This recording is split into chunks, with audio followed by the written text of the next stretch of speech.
Yun mga bossing, bali ngayong araw nga pala na to is may isi-share po ko sa inyong simpleng tips para sa mga lost thread na po na barina na ayaw nang kumagat ng tsaki.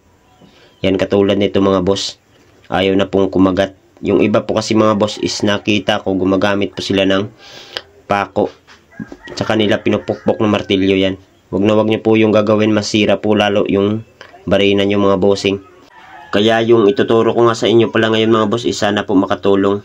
Yan mga boss, pwede po kayo gumamit ng star screw o di kaya pako o di kaya itong tsaki. Baliktarin nyo lang mga boss.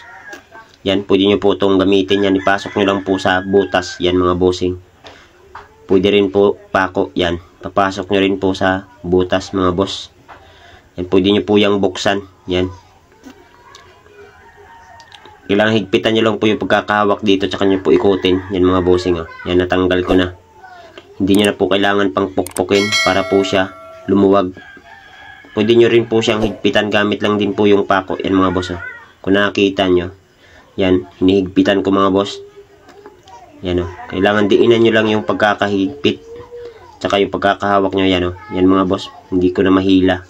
Kaya wag nyo po talagang uugaliin yun. Yung pupukpukin nyo dito mga boss. Kasi mas lalong masisira po yung barina nyo.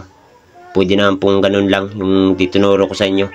May isa rin din namang pong paraan mga bossing na kailangan lang may kurente kayo. Kaso dito sa amin is wala pong kurente kasi brownout ngayon, hindi ko mapakita. Yan mga boss, pwede nyo lang pong higpitan yung pagkakahawak dyan. Tapos saksak nyo bago nyo i-reverse. Matanggal po ng kusa yan mga boss, luluwag yan kusa. Kaya kung nagustuhan nyo nga po pala mga boss yung video ko na to, baka pwede naman po mga bossing na pakishare ng video para mas marami pang makapagpanood. At saka kainin na rin po ng like, tsaka papalo na rin ng page ko. Maraming salamat mga bossing.